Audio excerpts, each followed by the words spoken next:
You're listening to the Macks with Sterling and Taylor Mack. Highly opinionated, and you just might learn something. Come on in and enjoy the listen. Welcome back, ladies and gentlemen, to another installment of To the Macks. T-Mac over here on the East Coast. Getting a little dark. Got to play with this lighting over here.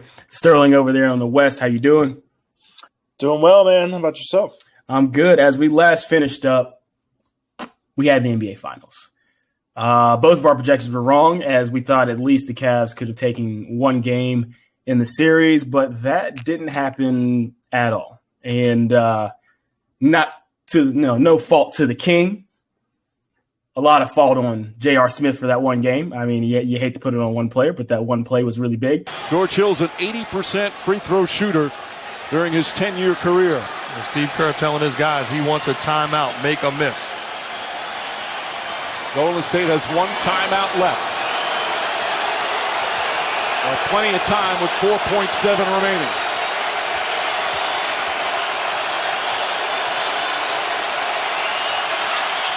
Hill misses.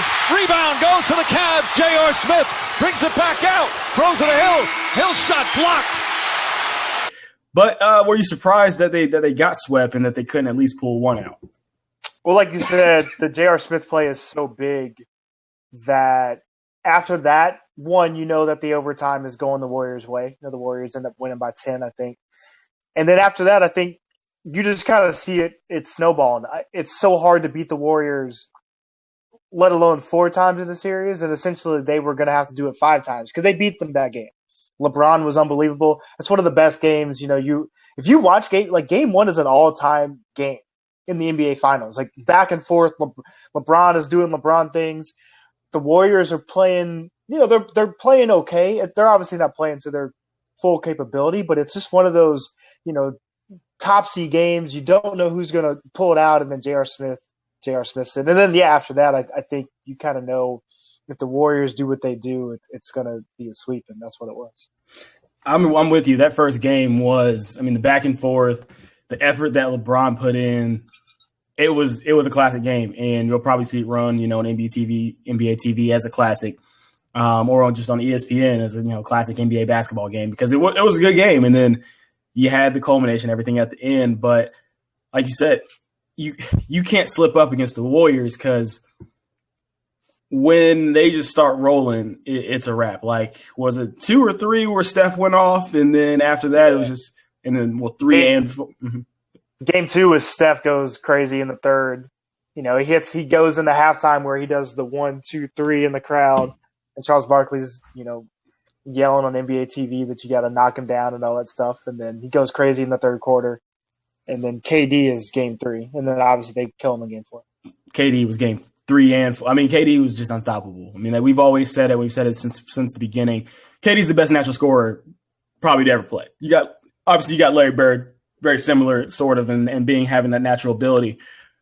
But you said Larry Bird is similar to KD. No, not in like body type, but like Larry Bird was a great natural scorer. You can't deny that. But I'm not saying in body type or in, you know, stature or anything like that. But I'm saying as a natural scorer, Larry Bird is similar in that same back in that era.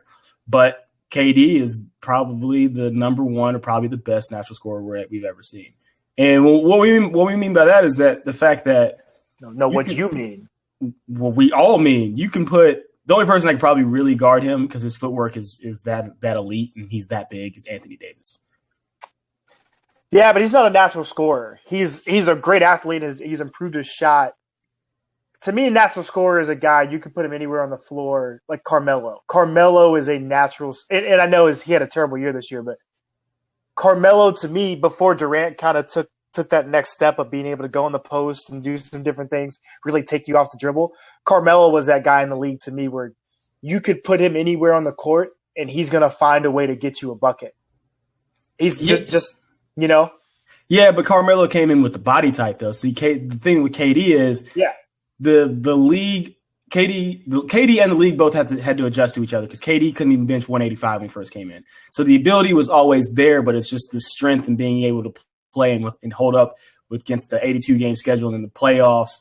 I mean, and getting your game culminated all the way through. That he's an 8-time All-Star. I mean, I think he figured it out fairly quickly. Like, but he hasn't. Yeah, but it's not so how he is now. So it's the same way. Like when you look at LeBron, of course, LeBron's game is the top notch form. Like there's.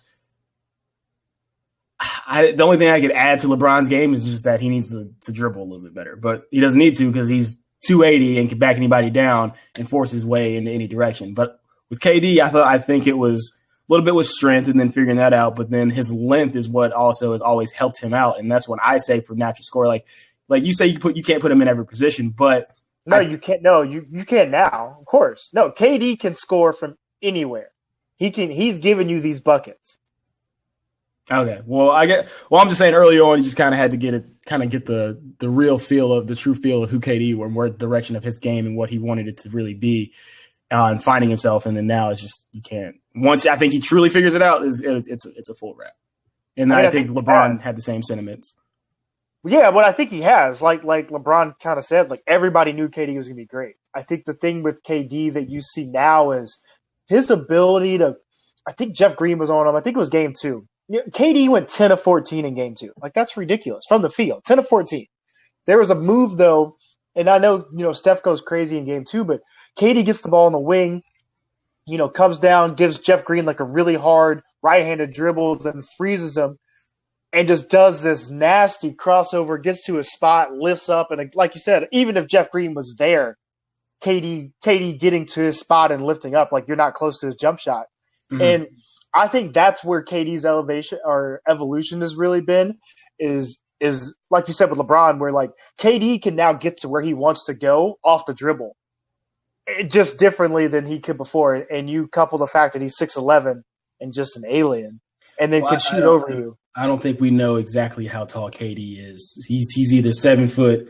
You seen that picture with him and like Cousins, and it's like Cousins they have him listed shorter or just a little bit taller or something like that, but like they're like the same height, and it makes no sense. I mean, he's 7 feet tall. He's a 7 foot tall wing, and it's just he's ridiculous. So you hope, right, Giannis gets to that point. This point where you can just be a freak and score like that. I don't know if Giannis is going to ever be able to shoot like Kevin Durant can, though. No, I see Giannis being more of the LeBron style of player. Mid-range shot. LeBron's gotten his 3-point shot down, but streaky from 3, I think he'll always be. But Greek Freak is he's a major project.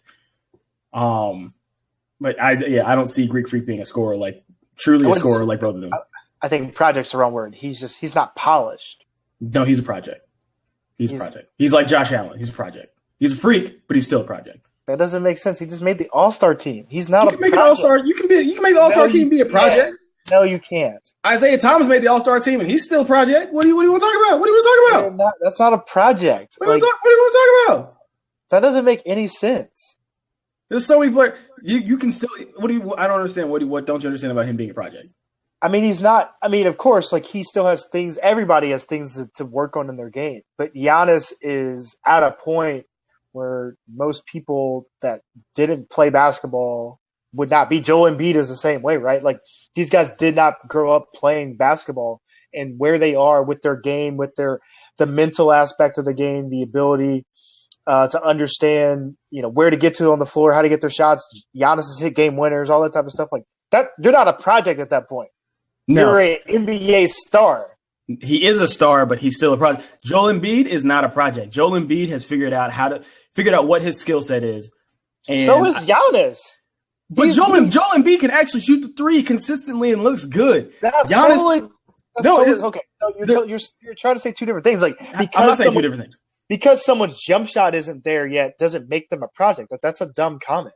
No, it's not. You just said to have the scoring ability, and we can see him to possibly be like a Kevin Durant. His shot is nowhere near what Kevin Durant even had when Kevin Durant came in the league in the initial That's what start I'm saying. You're trying to say shot's not there, right? And I'm saying because he is a freak and his size and the athletic ability that he has, I think he has so much more to work on that he is a project. I think that if he's in the same position that he is 4 years from now, what would you say about Giannis?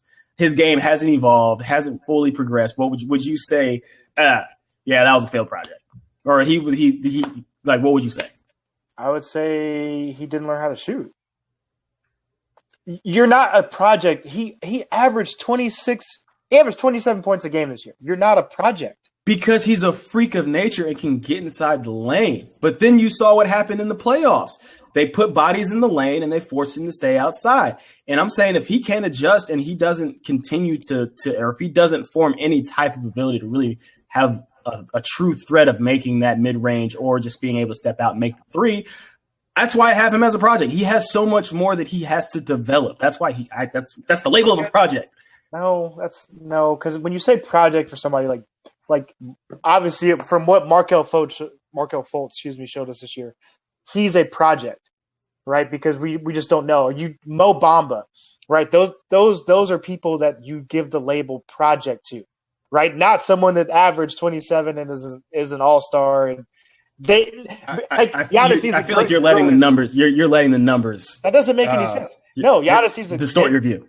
That's not distorting a view. That's understanding, one, the use of the word, and two, like what somebody is. Yeah, Giannis doesn't have a great jump shot yet. Everybody knows that. Either does Ben Simmons. I don't look at Ben Simmons as a project. He's already a top 20 player. He just needs to learn how to shoot. That's not a project. Yeah, but this is the difference. All right, with Ben Simmons as a point guard, you don't have to be the best shooter in the world. But I'm not going down the Ben Simmons route. I'm saying why is there a negative connotation with saying project on a player that's already an all-star? Because it's not one. It's just terrible phrasing, right? Like I just said, Marvin Bagley is a project. Mo Bamba is a project, right? Like those are people that have skill sets. And how do we use this in the NBA? Someone that averages 27 points in the NBA. You know how to use them. Now, he knows how to use himself in the league. I am listening. I'm listening. So just because his game needs to expand, DeMar DeRozan needs to shoot better from the outside. Is he a project? No, man. He averages 28 a game. That's not a project. Okay. Right? Okay. All right. Keep going. I'm listening.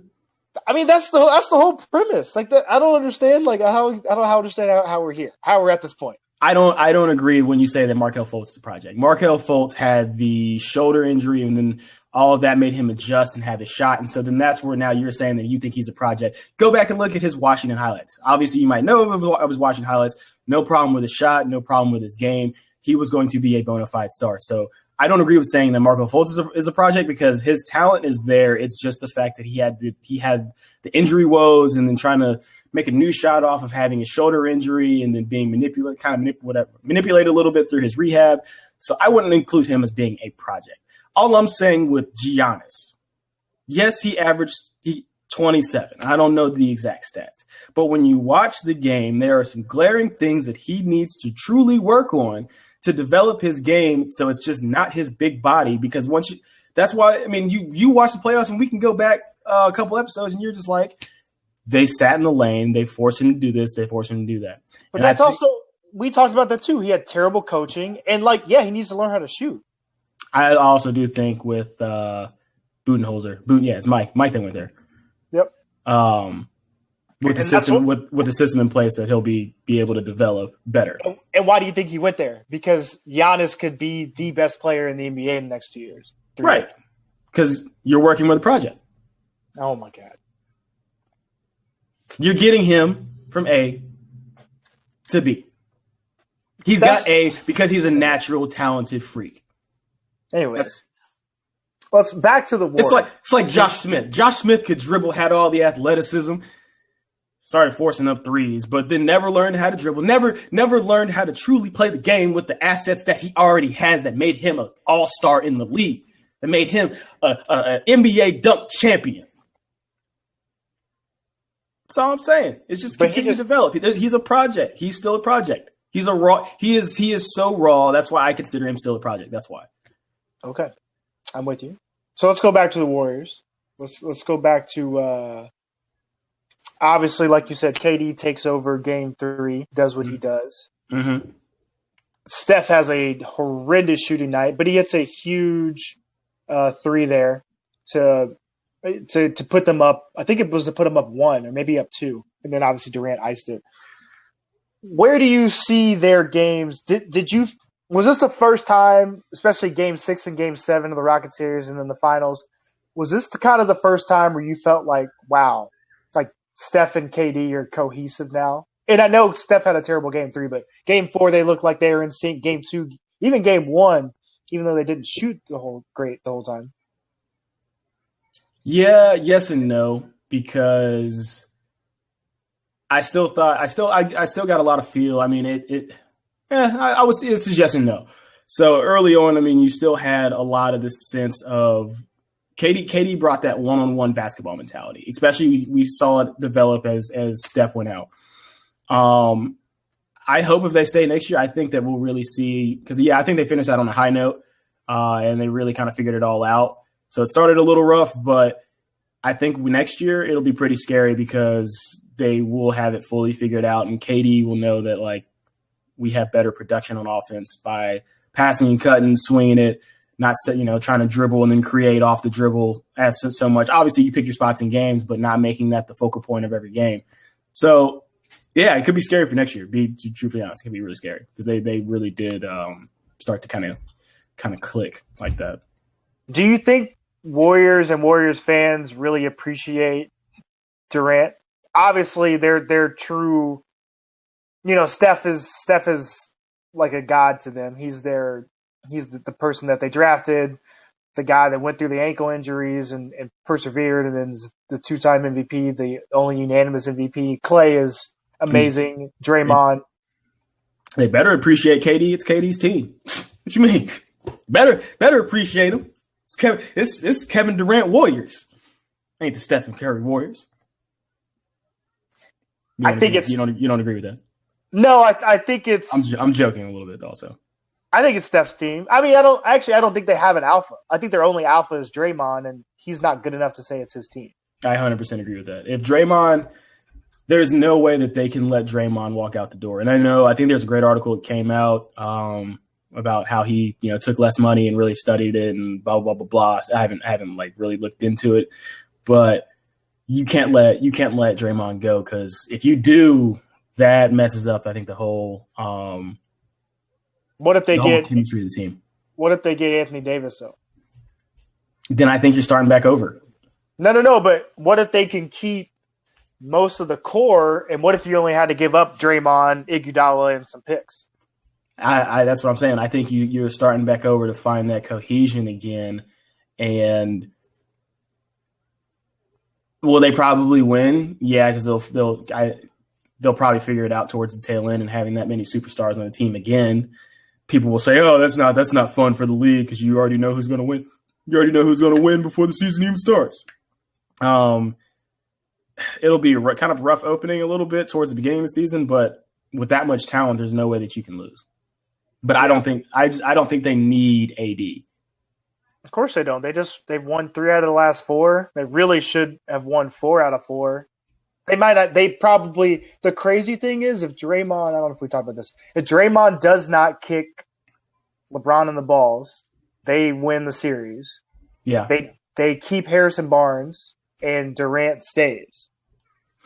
I thought honestly that Draymond was about to do in Game 3. I thought he was about to do the exact same thing and get himself kicked out. He got the T 2 minutes into the game, and then he kept arguing with the refs, and I was like, here we go again. Draymond's going to get kicked out. They're going to win this game. He's going to be suspended possibly for the next game, depending on the annex. And then here's a round 2 of deja vu going on again.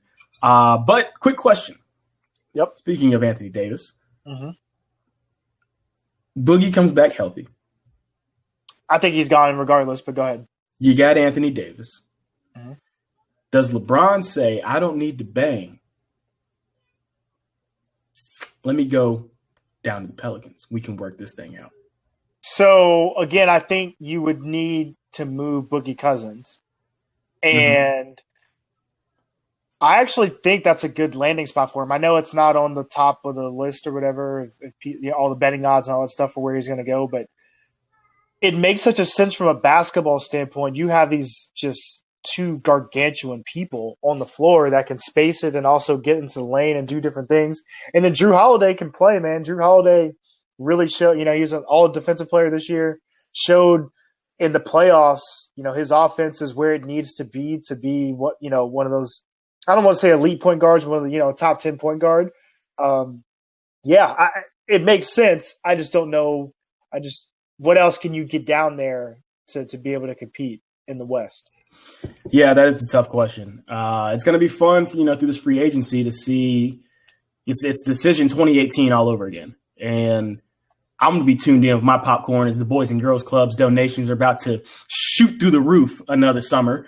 I hope he does another decision because it makes for good TV. And then I think if he does it in a way to negatives can make it positive. Next thing you know, the people can have the hate and forget about the decision from years past. And then LeBron can bring those fans back over and the LeBron hate can kind of stop because it's kind of annoying.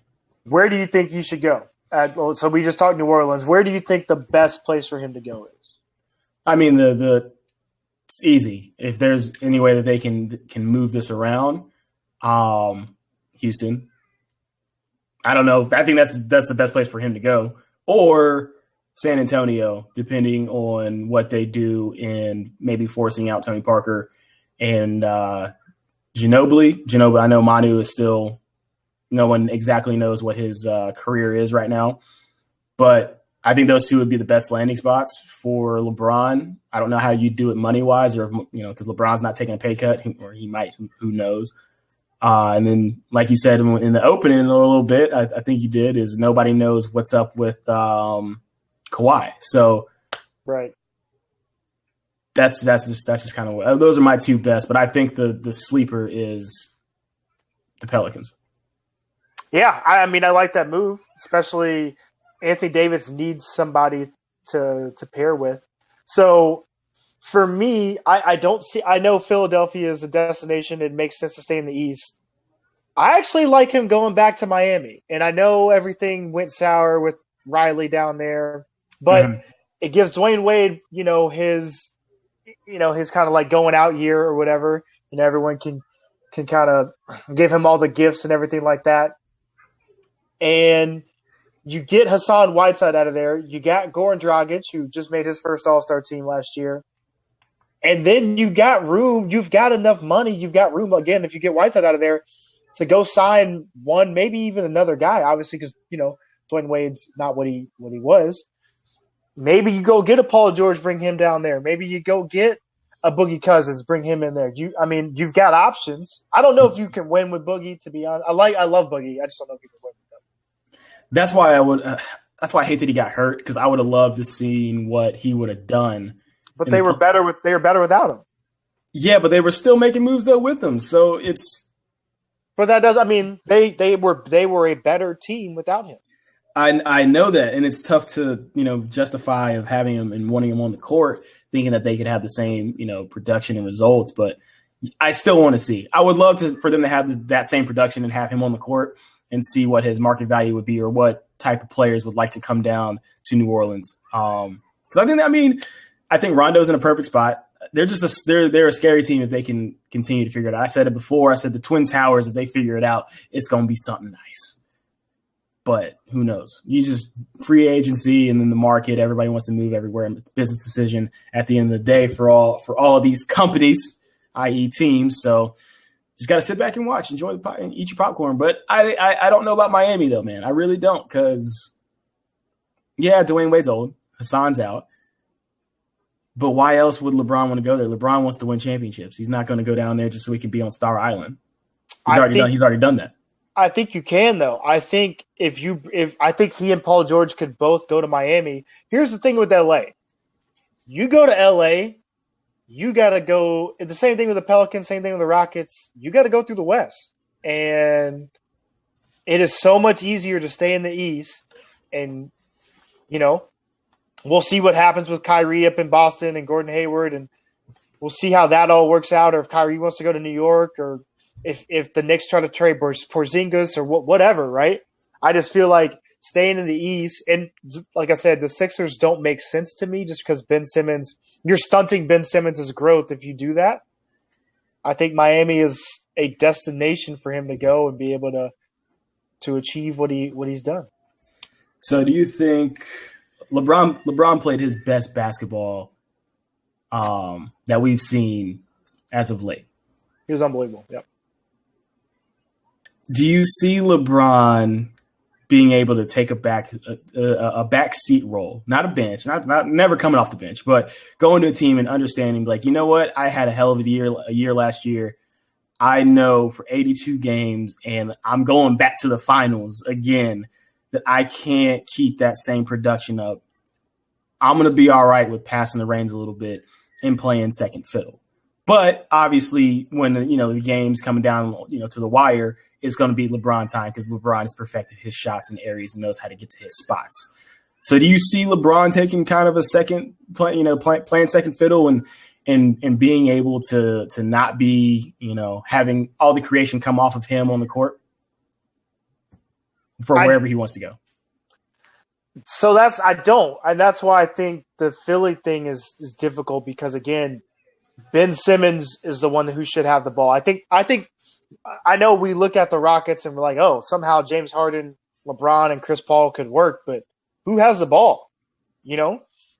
Like who gets the ball every time? And like you said, LeBron isn't an amazing catch and shoot 3-point guy. So he doesn't. I mean, obviously D'Antoni is a great offensive mind.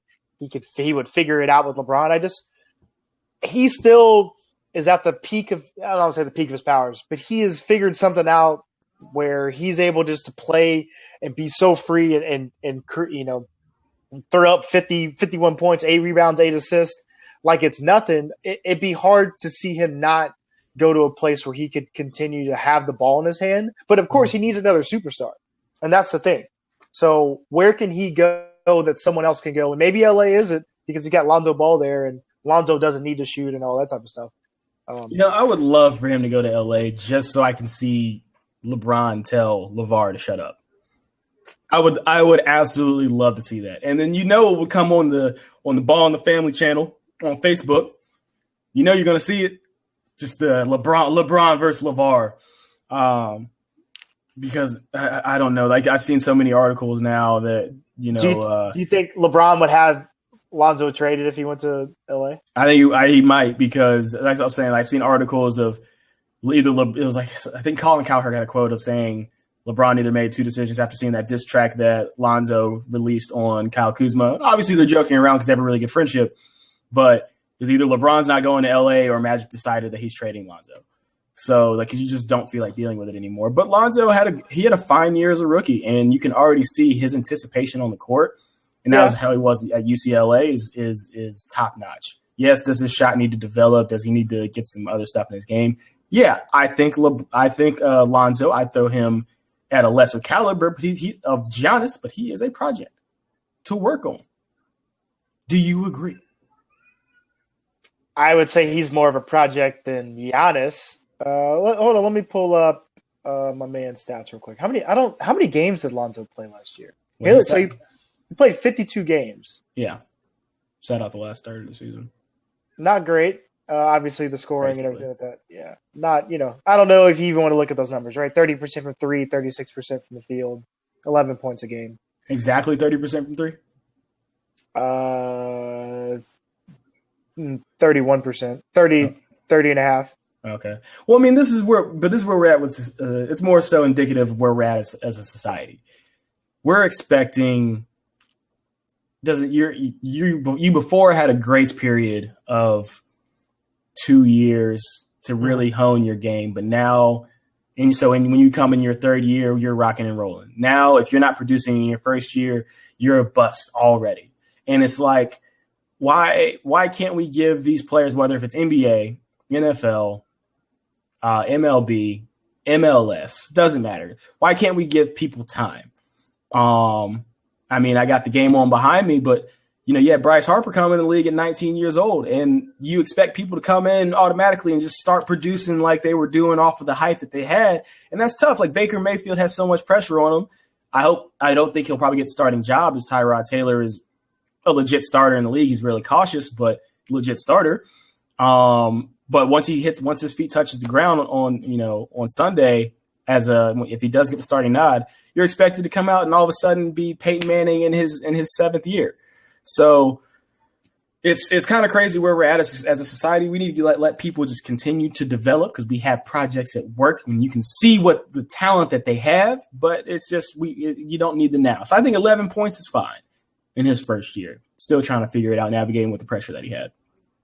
I totally agree with you. I think what makes it tough, though, is you see guys that are the same age as him or maybe a little older. Kuzma's a rookie, but he played 4 years in college, and he excelled a little bit more. Donovan Mitchell, Ben Simmons. And what's tough now is we expect guys to have success because they've been playing basketball so much. They've been doing AAU. Same thing in, like you said, football. Baseball, I think, is tough. I think most people expect you to have some ups and downs. Like Aaron Judge came up and he wasn't great, then has this crazy season and all that type of stuff, and then struggles a little bit more. So I think it's tough. I think basketball is one of those where people feel like things should translate a little faster. And I do. I think Lonzo's going to be good. The tough thing with someone who has not maybe developed like we thought he would is Brandon Ingram.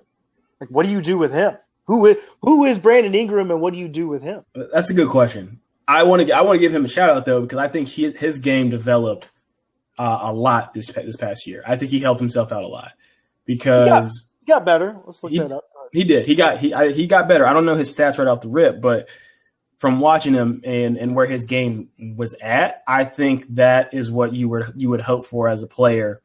Is his 3rd year? It is. It was his 2nd year. It was his 2nd year? Okay. But I thought he made major leaps, honestly, this past year. I think he slowed his game up. He really started figuring out. He's really started hitting his shots, and he really started the game slowed up for him to make better moves than what he was in his freshman year. And, I mean, it's tough. Look, I mean, he's like KD with the length. He's skinny. He's not – I don't think he's that strong, but in his 2nd year, he learned to take the bodies, learn to roll with it, learn to finish towards the rim.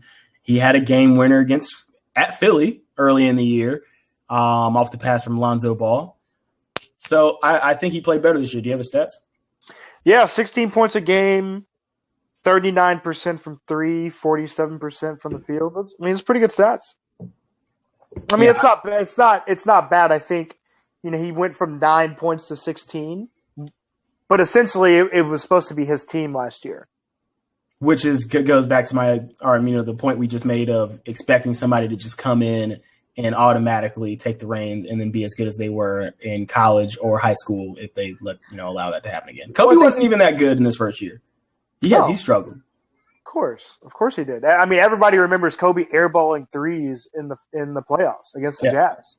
Yeah, but we allowed him to struggle so that he could be great.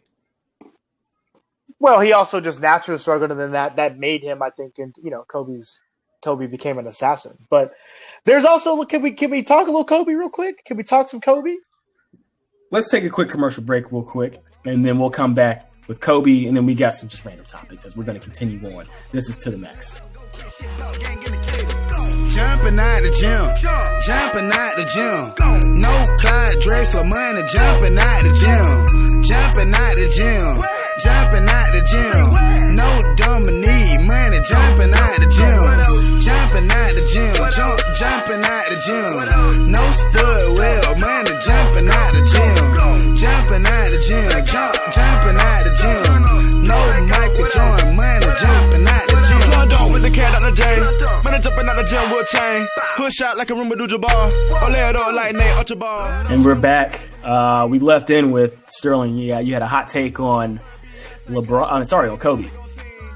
I don't know if it's a hot take. I think it's one of these where I follow some people on NBA Twitter, and there's some discussion today about if Kobe was ever the number one player in the NBA. And you got to take your fandom out of it. You got to try to use facts. But for me personally, I always felt like Kobe in that 05 to 08 range was the best. The tough thing, right? Dirk wins the MVP in 07. I think Steve Nash wins like 06, or I think Steve Nash has that back-to-back run in 05, 06. Then comes Dwayne Wade and Bron, right? And I think we kind of forget about Dwayne Wade's 08 and 09 season. Dwayne Wade was ridiculous. I think the young kids nowadays forget about Dwayne Wade, or they don't know. They don't know about young Dwayne Wade, fresh out of Marquette Dwayne Wade. They don't know that. Dwayne was something to be reckoned with. Obviously, Finals MVP in 2006. But yeah, for me, Kobe throughout that stretch, he had in 05 or maybe excuse me, 02, 03, he has obviously all the rape stuff, and then the 8 straight games of 40 plus points, and then we fast forward to the 05, 06 season. That's when the 81-point game happens. He has a stretch of 5 games of 50 points or more. It was just different, right? Tim Duncan's also great. 05, 06, Steve Nash back-to-back. Dirk 06, Kobe 07, 08, LeBron 08, 09. Yep. And for me, man, Kobe was great. It's tough because Tim Duncan's team had more success at that time. The Spurs rattle off a couple of championships. Tim Duncan is arguably the best power forward of all time. And at that time, right, he's in the middle of his career. So it's a tough argument. The tough thing too with Kobe is he's really inefficient. Like if you really go back and look at his numbers, like he just was shooting. Well, especially if you take into account like his later years, because Kobe didn't give a damn. Kobe was going Kobe and just put the ball up, doing what he was that player on your like pickup team. You're like, bro, like you're not making, just stop shooting, stop. But then he starts hitting. You're like, oh man, we kind of need that when we're down by 8 right now. Hey, good shot, fella. Good shot. Keep on pumping. So that's the thing Kobe. Is, he's got the ability to make it. It's just Kobe would just take shots, and you're just like, yeah, whatever, it's Kobe. So I think that's the tough thing is do you give him the nod because of the numbers? The numbers are gaudy from like a points perspective. I think in 06 he averaged 35 points a game, or 07 he's at 31, but he's taken 27 shots to do that. Let me try and pull up a little bit of Kobe stats. If you hear something in the background, this kid's outside. I'm in an apartment complex trying to make it all work. And you got little babies just running around outside. It's 9:00. First off, like who got kids running around at 9:00? I know it's summertime, but they should be sleep. They're like 7. So if you guys hear that, that's exactly what it is. So Kobe. 05, 06, right? Like I said, he averaged 35 points a game, but he did that on 34% 3-point shooting and 45% shooting from the field. He averaged 27. Field goals attempted a game, and he averaged 12 makes per game. So what did Bomani say? Bomani essentially was saying that Kobe was never throughout his career the best player in the NBA. Because the tough thing, right, is LeBron is right behind him. Like LeBron's coming. And again, like I said, Dwayne Wade's 08-09 season's crazy. LeBron, obviously, like you said, wins. LeBron wins MVP in 09? Yeah, LeBron won in 08-09. 08, yep. So, yeah. And then, you know what's tough about that era is Kobe was on the tail end of still having great bigs in the league. And that was our transition out. He had to withstand the transition of big boy basketball to the 3-point open court, 4-out 1-in basketball that you see out right now. And I got to give him credit for dominating a little bit and staying Kobe Bryant, the Kobe Bryant that we know. But at the same time, that's kind of a tough era because that's when the Dirk was flourishing. Like you said, Timmy G being the best power forward ever, Shaquille O'Neal coming through, obviously finishing up, going the tail end of his career. So that's kind of a tough transition period of where basketball was just kind of at. So he got caught in the middle. And then I don't like his response to LeBron, which was a scathing response. It's long story short, saying, figure it out, LeBron. Doesn't matter who you play. I went up against the first original super team as he went up against Boston that had the big 3 and poopy pants Paul Pierce. Alleged poopy pants Paul Pierce. Alleged. Yeah, always got to throw the alleged out there. So I think that was shade for people I think he feels like people forgot about Kobe already. Oh no, he definitely feels that way, and he's on Twitter. Like I think Kobe does deep dives on Twitter and looks at what people say. The tough thing, right, is we can be honest. He is not close to LeBron. He, from an aesthetic standpoint, is the closest thing we'll ever see to Michael. But that's aesthetics. Aesthetics aren't Michael, right? Like he's not Michael. Exactly. And LeBron is a much better basketball player than Kobe Bryant ever was. Keep it going. Keep it going. I mean, that's it. There's no other conversation. Like Jordan's number one to me. I think LeBron is right behind him. To me, you know, Kareem was amazing, and I just never watched Kareem play. So to me, Kareem's third, and Kobe's somewhere down the list. I think Kobe's probably, you know, maybe the 7th, 6th best player of all time. See, because what everybody's blinded by, and I hate to say blinded, just for lack of better words, is Michael, at the end of the day, is 6-0 in the finals. But I'm not letting the finals judge basically somebody's entire body of work. LeBron will always be looked at that way. I personally have LeBron above MJ. And yes, I was able to watch MJ play. Like I was young, but I was still able to watch play. But not really. You didn't take, and I didn't either. Like, let's be real. I didn't ingest MJ the way that people older than I did.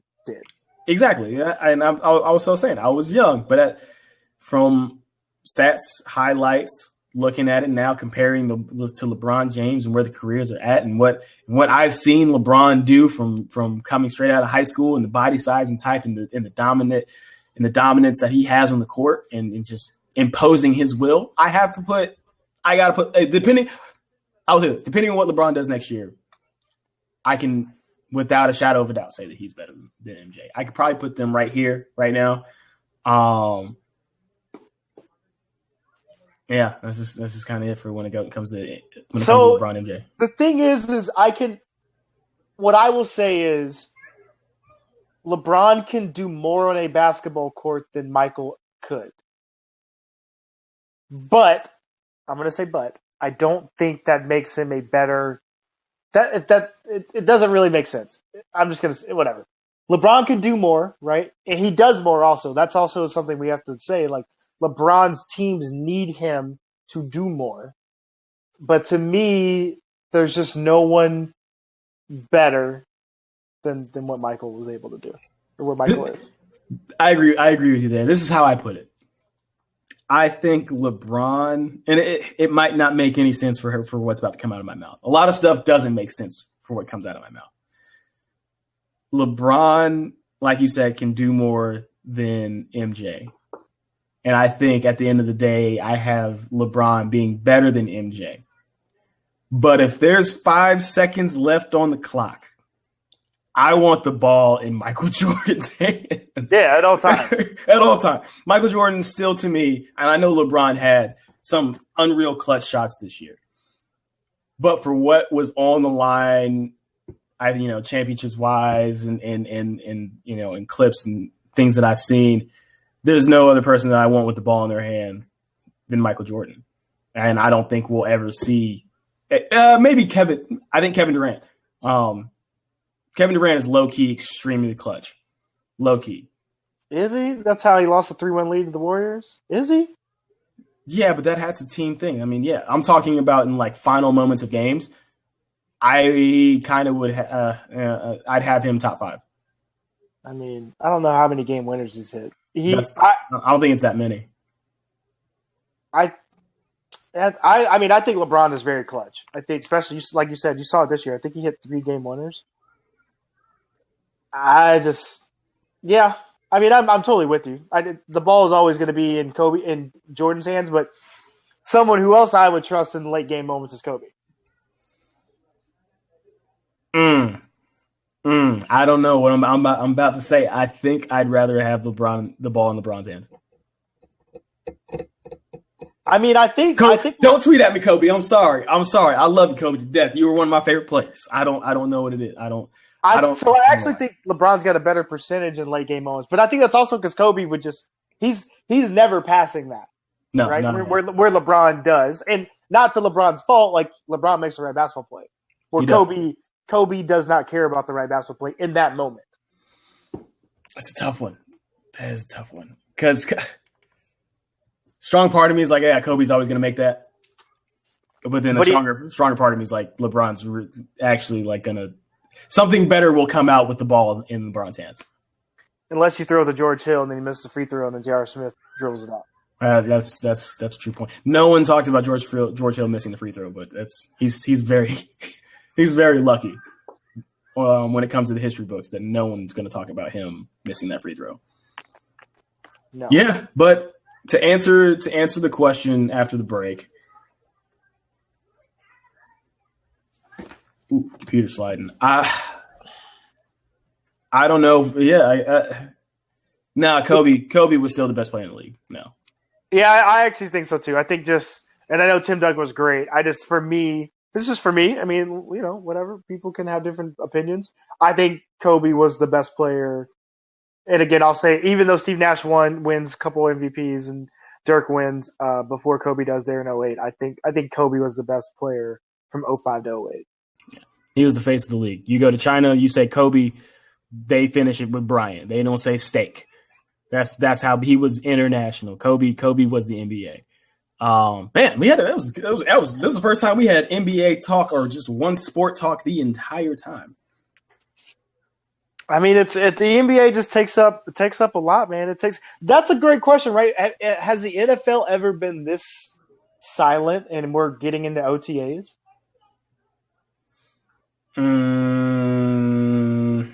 As of late, no.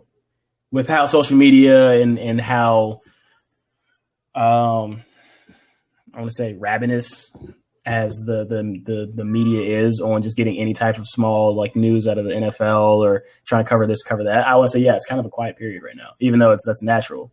But in today's day and age of how news goes and the circulation of news, it's pretty quiet. And they wanted like that because they just took that L to. They took an L. They took one. That was a big L. They tried to placate to the president and what he wanted. The owners did that. Say what? That's a good word. Placate. Good word. And the owners did that. And then next thing you know, he turned around and said it was not enough. And then still sent shots. Bah, bah, bah, bah, bah, bah, bah, bah, bah. That's my junior gun. Bah, bah. I don't have bass in my voice. I can't get that bass. And still send shots to the NFL. NFL don't know what to do with themselves right now. NBA's winning. Yeah, and finally, baseball allowed some stuff to be on Twitter today with that. If you haven't seen it, there's a clip of if you remember from a few years ago, Chase Utley had a really terrible slide into second base, takes out the Mets second baseman in the playoff series. It was pretty dramatic, broke his leg. It's a pretty bad slide on Chase Utley's part. It also is why the rules changed and everything like that, which is another discussion because I think the rule change is terrible. But Noah Syndergaard, the next season, they're playing the regular season game. He throws behind Chase Utley. He meant to hit him. Obviously, the ball went too far behind him. He immediately gets ejected, and what you hear is the audio of them going back and forth. We'll play it so everybody can see it at the same time and hear it.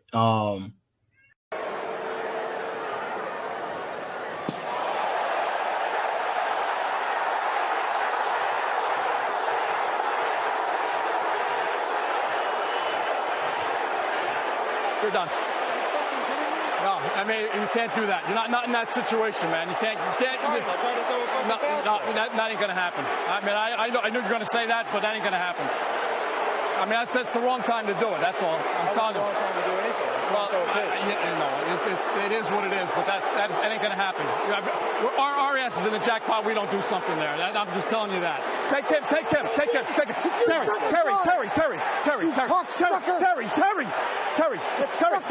Terry, get a handle. Come on, let's go.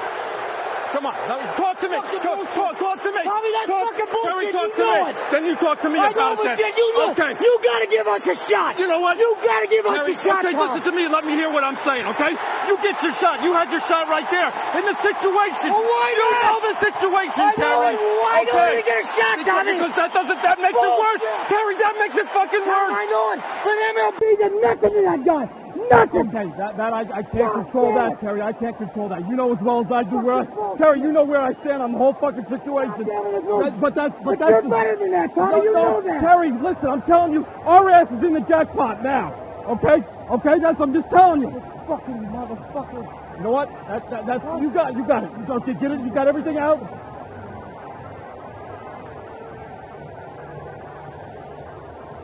I thought it was awesome. I'm glad you sent us that link to it because I would have missed that the entire day. It was good. The MLB needs more of that.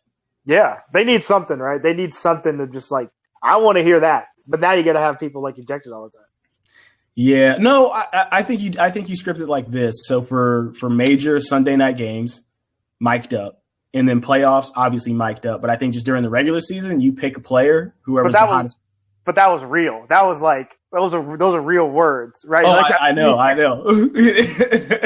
He was dropping it to him. Terry Collins was not holding back. But I love the ump, even though obviously Syndergaard got tossed. He let the coach express himself. That level of restraint is what most people do not have in this world. And because it's like customer service. If you're in the customer service business, the customer, obviously, if something goes wrong with the product or anything and they call in, they're not yelling at you initially. They're yelling about the situation and what caused it, and you let them vent. You hear it out. You can't try and explain your side. Let them calm down. That's customer service 101. That's exactly, I don't know what the ump's name is, but that's exactly what Tony. I think it was the name. The ref ump's name is Tony. So that's what he did because he was trying to get to the home plate umpire. Didn't let him do it, or he was there, then they pulled him away, and then he heard him out. It was great. It was great baseball by the umpire. Yeah, it was great umpiring, and Neil Walker tries to come up and talk to the umpire, and Noah Syndergaard's like, "What? I just threw a fastball." Like it's great audio. It really is. That's the thing. That's what I've always wanted. That I want to know what Draymond is saying to Tristan Thompson. Like why? I think the tough thing is I think we've talked about this where people are afraid that that's going to hurt people's brands, or obviously ESPN can't do it, so like you'd have to have it on HBO or Showtime, right? But or Netflix maybe. But well, actually, ESPN could do it, and they might do it. Think about that. Sorry to break in because net neutrality's gone. Updated package. If you want to get that extra content, you got to go to HBO. You just got to subscribe to our whatever package, adult package, higher whatever. Well, they have that. They have their Plus, but I just don't know because they're owned by Disney. I don't know if they'll ever have stuff like that on there. Yeah, I mean, Disney got pretty dark with Pirates of the Caribbean, so you never know. Yeah. And then they brought it all the way back from being dark in Star Wars and made it too. I don't even know what the word is. Like it's too nostalgic. Have you seen Solo? No, but they keep putting Donald Glover for every image as the movie keeps failing, and he's in it for like 10 minutes apparently. So like, I don't like that. Like, don't use him as the face of it just because he is the biggest name in there. Use the lead actor. Don't use Donald Glover. Who is the lead actor? I don't know. But apparently he was bad. So sorry, but he still made money. Yeah, the previews didn't look good to me, so I haven't seen it yet.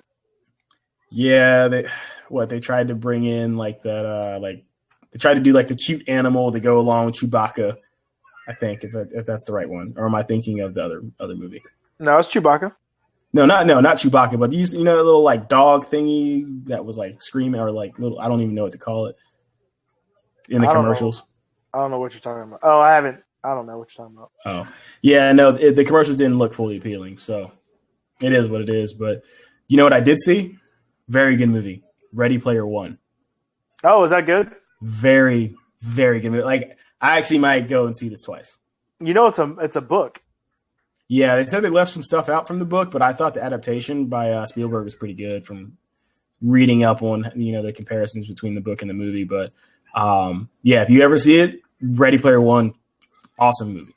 Where are you on going to the theater by yourself? I do it all the time. It's awesome. I think that's my new thing now. It's just like, just getting some popcorn, a big bucket, getting in the middle. Try to act like somebody coming, but I know nobody coming. Ooh, you go middle. Well, I go to our theater. It's the reserve seats. It's the ones that kick back and lay back. So you got to like buy your ticket in advance. So I know where I'm at. I get the small bucket, and then I get icy, and I slurp the icy. I put a little extra cheddar on top of the popcorn too, a little dash of salt. I know NaCl be killing us black folk, us black men out here, so I got to watch the salt. But I get it nice all mixed up, and then I just start munching and relaxing. But it really is, going to the movies by yourself is actually really nice. It's just really nice. Just very therapeutic. You know, you're not going to talk anyway, so just like nice to just be by yourself. Mm-hmm. I don't have to worry about nobody else. I know somebody calls me. I have an excuse for why I'm not answering. I'm not just ignoring you. And then I just enjoy the movie. But the only thing now that I like, and I'm doing this consciously so that I can do it subconsciously, I'm checking like every exit just in case. I'm like, all right, some shit pop off, like exit there. If it really breaks down, I can like jump through if I jump hard enough, I can break through the window up top. I'm far enough. If I'm far enough back, how deep is this drop over this ledge right here? So then I can just run out the exit to the front door. It's kind of bad. Kind of sucks. It's crazy to think about that stuff. I remember the Aurora shooting had just happened right before I saw the new Batman, and obviously it happened during Batman. Just like big scenes where stuff's happening, it makes you like, you know, your eyes jump around just a little bit. It's crazy that we have to live like that at times. Yeah, but you know, you need to. And I don't know if you saw a video of like Eminem at his concert played like a loud gunshot, but it wasn't like the normal gunshot you hear on like soundtracks. It sounded pretty real, to be truthfully honest. Mm-hmm. And people were pretty upset about it. And I was like, yeah, I'd be upset about that too. Even though like it's a sound effect or whatever song or whatever he finished up with. But in this day and age, if it sounds as real as that sounded, I'd be mad. I'd be like, bro, like I came here to enjoy myself, not now think about the incident that happened in Las Vegas. Yeah. That nobody talks about now. You know, what's weird? I mean, that's just. I mean, yeah, I don't even know what do you say there? Where do you start? Vegas is such a cool place. Everybody goes, and NBA Summer League is about to start in a month. Like, It's just crazy to think that happened. You know. Well, the craziest thing about it is we don't have a single answer. Like to the general public, the FBI might have stuff or the local police. But for our knowledge and for our like peace of mind, there's not a single answer as to why. And I think, or just to why. Who else could have possibly influenced or been involved? Like it just went away. Yeah, that stuff like that always kind of scares me when it gets swept under the rug. I don't say swept under the rug. Like I just think that got swept under the rug. I just don't know if we'll ever get those type of answers, and I don't know if we want them. It's just weird, man. Like weird to think about that guy. And so my buddies do conferences in Vegas all the time, and they were actually there when he was scoping out, and they were at like I forget which one. I think he was scoping out Mandalay Bay or whatever, one of those two, and one of those, and they were there. They were like hanging out there like when he was scoping it out. Just think about it if he had tried it that weekend, you know. Yeah, he tried to do Chance, but Chance's album was too holy. The good Father, the good Lord put a blanket over that arena, over that venue. But it's just like the same thing that happened with Ariana Grande in the Manchester. We don't get these answers, and I don't know. To be honest, I don't know if we deserve them because Ariana Grande, that was ISIS. That was we knew what the cause was or the reason behind it. That was ISIS. Oh, okay. Okay. I thought they took claim, and then someone else came out and was like, it wasn't them. No, I from everything that I remember, I thought it ended up being like that was ISIS. Oh, okay. This one didn't make sense. You know what? I mean, I can look it up, but this is just it. This one's just so weird because there's no information to make sense of it all. I remember you had said at one point like there had to be someone that he was targeting, or there had to be a reason. It didn't seem there was a reason for like the Jason Aldean concert, right? But there had to be something. Shout out Jason Aldean, Georgia boy. There had to be some reason, you know, that he did what he did. Oh. So my conspiracy, because it's always kind of fun to go down the rabbit hole of conspiracy theorists, you know, red pill, blue pill, all this type of matrix stuff out here. I thought, because it was just so random, and then the first thing that popped in my head, I was like, oh, this movie just came out a few years ago. Jack Reacher.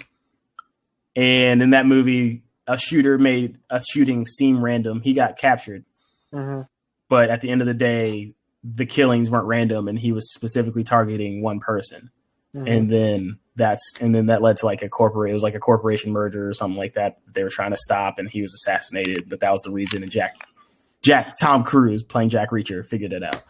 And that's what it kind of seemed like, because I was like, it was way too random. And then you see like there's a video there of like, there's another video, I think it's like off the internet though, of another window that was busted out, and you could see like a muzzle fire coming from there, but the shooter was like way up top from where the original shooter, quote unquote. Yeah, there's always that information that it might have been another shooter. I just don't know if we'll ever find out if that's the truth, or like, I don't know. It's scary to think about, man. Absolutely scary.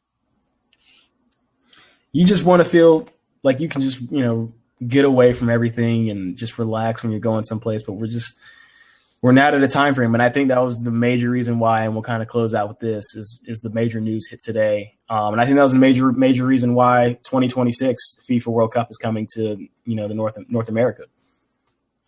They said, obviously the infrastructures are already built and they don't have to worry about building stadiums, because you can go between Canada, the United States, and Mexico and play a game of football with no problems, and thinking about, your stadiums and capacity and being able to get the lines in and out, smooth operations. But I think safety was a huge thing as well, that we can provide in an era where a lot of things are uncertain, but every place isn't 100% protected. But I think that was also a big decision by FIFA that went into it all.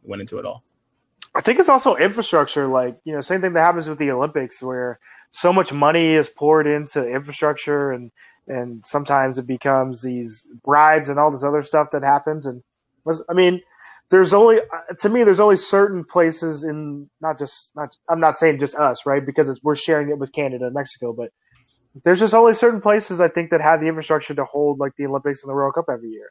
And if not, I think you're bankrupting these countries. You're really putting a stress on these countries that they feel for years to come. So we'll see how Moscow and Russia goes. Obviously, shout out to the motherland, trying to get this Nigerian kit. I'm also going to get an England kit.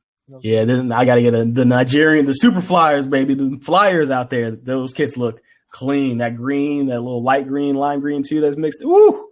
Nigeria, shout out Ancestry DNA. People don't know it. We found out we're majority Nigerian. Shout out.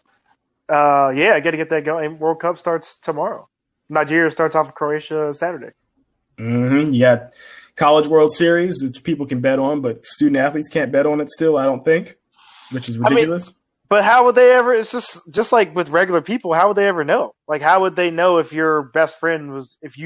This is what's going to be crazy about betting, especially in college. Is like you could have a friend that you like are friends way down the line, and you're like, hey, like, you know what? Georgia Southern playing Georgia today. I'm gonna make sure this game is 49-7. Yeah, right. Literally, like, and that friend would never snitch on you too. Like, that's what you have to have, and some people, everybody has that for the most part. Yeah. No offense to Georgia Southern out there. Yeah, be like, I'm gonna make sure that spread gonna be exactly where that spread's supposed to be. Especially if quarterbacks are gonna be so like. That's the thing that they need to look out for, because I think obviously the Adam Sandler movie, to finish it off for me, what's the Adam Sandler prison movie? Football? Longest Yard.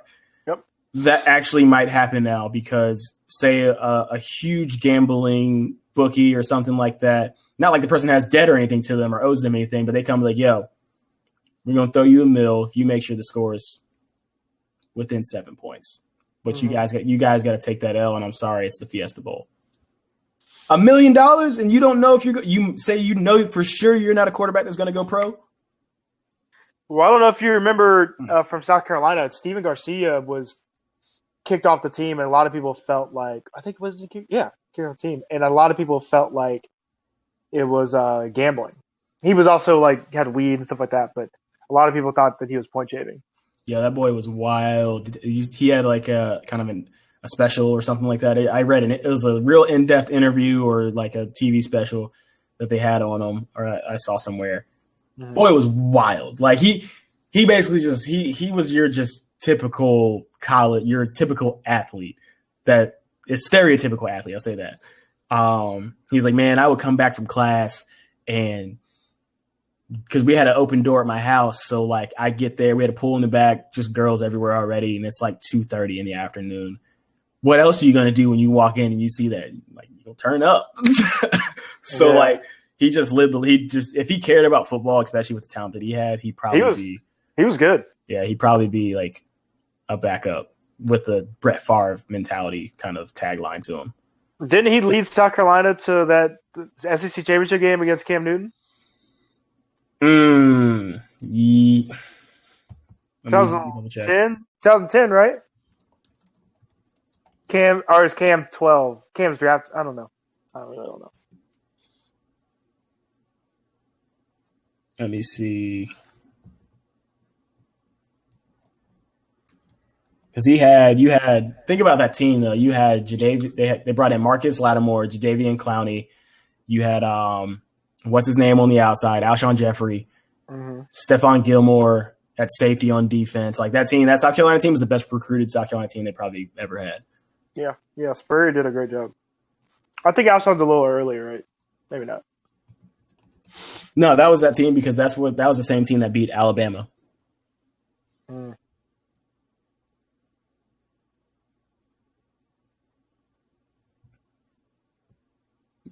Because then they went Alshon to Kenny McKinley, I think.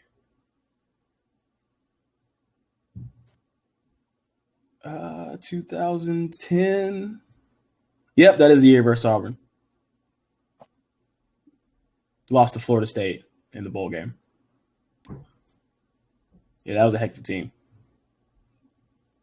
But we're going to come back. We will talk about sports and gambling next week. I think that's going to be a big topic as all the summer activities, summer sports games start kicking off. But we appreciate y'all listening.